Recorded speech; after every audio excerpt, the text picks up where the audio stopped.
tries nothing and accomplishes absolutely nothing. I've had more engaging interactions with accounting Dude, spreadsheets that doesn't even look like a movie. What the fuck, man? than I had with Mongo and That Gary looks like a straight up like YouTube like puppet show almost. here. It's a movie that has no good reason for even being a movie. A story that's nothing more than an episode of the TV show stretched out into a feature film, padded out with shameless filler, montages that go on forever, pointless conversations and sterile chase sequences, performances that contain all the passion and energy of a fucking quartering video, and apathetic direction that could have been done by AI for all Brutal, man. I remember that clip from the casino video we watched. I know. Anyway, I'm putting off talking about the plot because really, there's not a whole lot to say. The movie opens with Mundungus and Gravy hunting down former Imperial commanders for the New Republic. The quartering has become a punchline in his contemporaries' better videos. Brutal, man. When Sigourney Weaver shows up to collect her paycheck.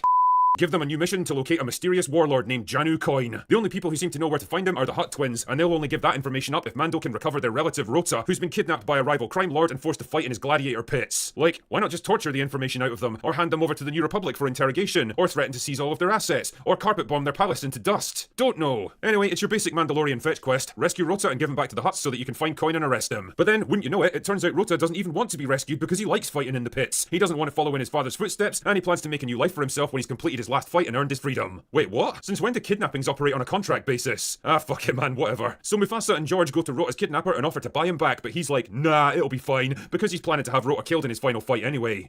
That doesn't make sense. Wait, what the fuck? Why in the name of Carl Urban's beard would you tell this guy, who clearly has a vested interest in breaking Rota out, that you're planning to kill him? You know he's just gonna go straight to Rota and tell him all this shit, right? But because Rota is completely and utterly retarded, he decides to just go through with the fight anyway, which leaves Mingo with no choice but to fight alongside him to break him out. Oh yeah, and it turns out that the crime lord who kidnapped him in the first place is the same fucking guy that Mando's been sent here to find. Are you serious? Well, that's convenient, isn't it? Anyway, with Rota free to go and Coin and It's just sad what's happened with Star Wars, man. You know, Star Wars used to be something. Now it's just filler.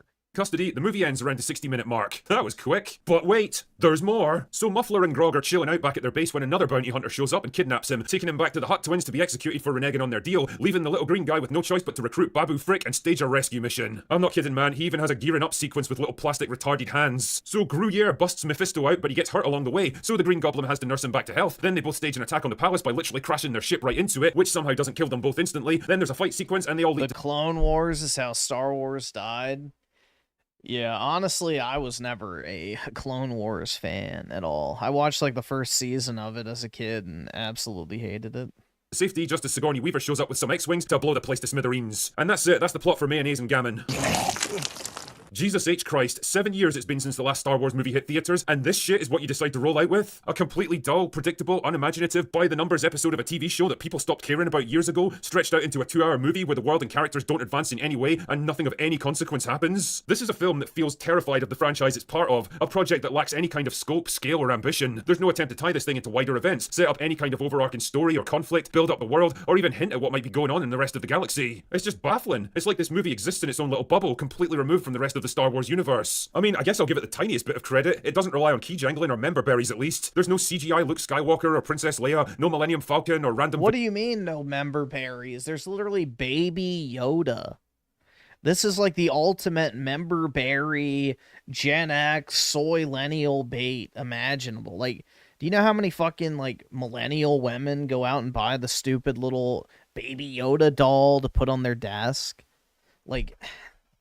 Yeah, no, that is literally fucking nostalgia bait in its very essence. Visits to Tatooine. Shit, man, even Ahsoka, Boba Fett, and Bo-Katan don't even show up. And normally I'd praise a movie for having the balls to leave behind the nostalgia and stand on its own merits. The problem is, Mega Man and Galactus doesn't have any. It's so terrified of doing anything controversial that it does nothing at all. It's the very definition of safe, corporatized slop content, the kind of thing you might have playing in the background while you doom scroll on your phone. If it was a meal, it would be a bowl of lukewarm tap water. Even the acting and direction is flatter than Daisy Ridley's chest. Pedro Pascal sounds completely Brutal, bored man. and checked out. He's only on screen for a couple of minutes and he puts in zero fucking effort when he is. Sigourney Weaver clearly does not give a fuck about any of this nonsense and phones in the same performance she's given in basically everything else she's done for the past 10 years. It all adds up to a movie made out of obligation rather than desire, a film that nobody really wanted to make, telling a story nobody was interested in, put out by a studio that's completely lost faith in itself and run out of creative ideas. If this was supposed to be Star Wars' triumphant return to the big screen, it is nothing but a damp squib that'll be forgotten in a matter of weeks. And if this is what Star Wars is going to look like under Dave Filoni, well, I would not expect great things in the future. Anyway, that's all I've got for today. Go away now.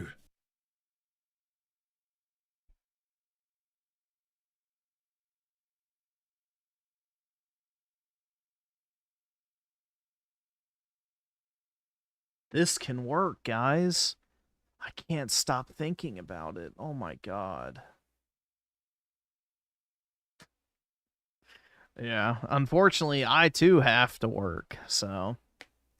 Yeah, that's the thing, bro. Is Daisy Ridley is not ugly, but they sure as shit made Rey super unlikable. But yeah, nah, she's not ugly, so I would too. But SNK Nostalgia, the two. Hey, Griffin, we can't have anything after the 80s. Agreed, man. You can't have nothing these days at all. You know, everything has to be slopified or propagandized.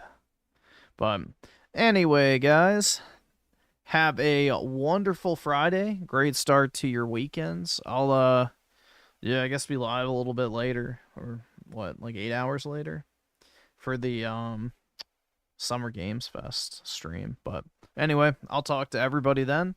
Have a good day, and I'll talk to all of y'all later. Peace out.